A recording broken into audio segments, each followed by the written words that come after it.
This video is going to give a breakdown of direct proportions versus inverse proportions. The first thing that we're going to look at is the relationship between the y and the x values. In a direct proportion, the y and the x values are moving in the same direction. If we look at the table for the direct proportion, we'll notice that as the weight of the strawberries is increasing, so is the cost.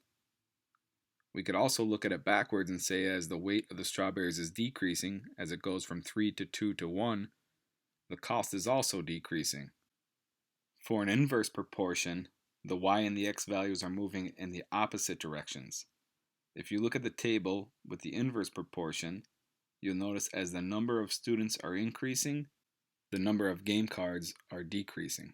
Part of this week's review assignment is going to be determine whether tables show a direct proportion, an inverse proportion, or neither. The first thing you should look at when you're determining what type of proportion is shown is the relationship between the y and x values. Are they going in the same direction, or are they going in opposite directions? Once you determine which direction the x and y values are moving, you could move on to trying to find a constant. When we try to determine if there is a direct proportion, we use the equation of y over x equals k. If all y values divided by their corresponding x value gives you the same quotient, that means that there is a constant and there is a direct proportion. When determining whether something shows an inverse proportion, we use the equation y times x equals k. We will use the same process and multiply our y values by their corresponding x values. If the product is the same, there is a constant and there is an inverse proportion.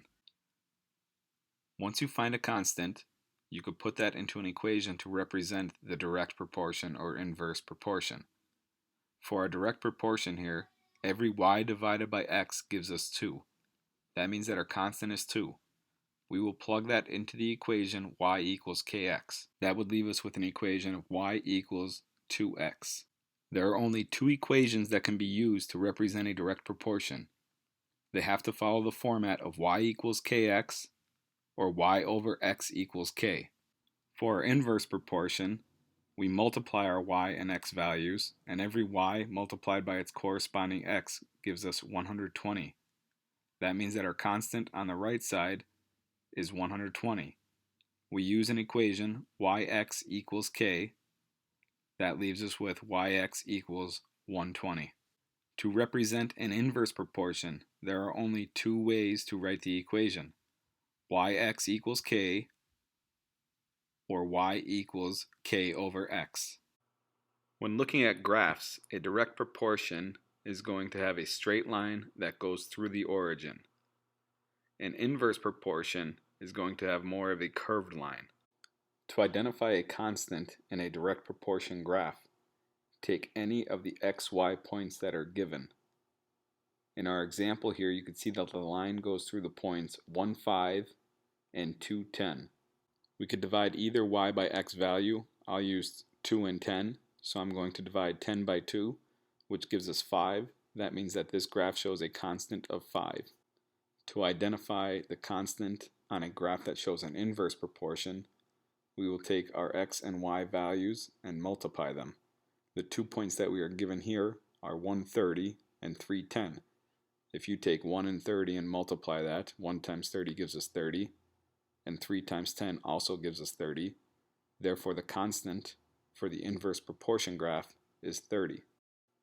The last thing that we'll look at is word problems. In a direct proportion and an inverse proportion, it's important to understand what your y and x values are. In the word problems, it's going to say something like y is directly proportional to x. It may not always be y and x, but it will say something is directly proportional to something, or determine whether y is proportional to x. Whatever that first thing is, proportional to the second thing, that is your y to x. So if it was a direct proportion, we set it up as y over x to find a constant.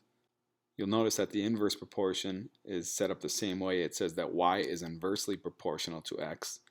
Again, it may not always be y is inversely proportional to x, but it will be something along the lines of this. Something is inversely proportional to something else. And that's how you identify your y to your x. Whatever comes first is your y. The second term is your x.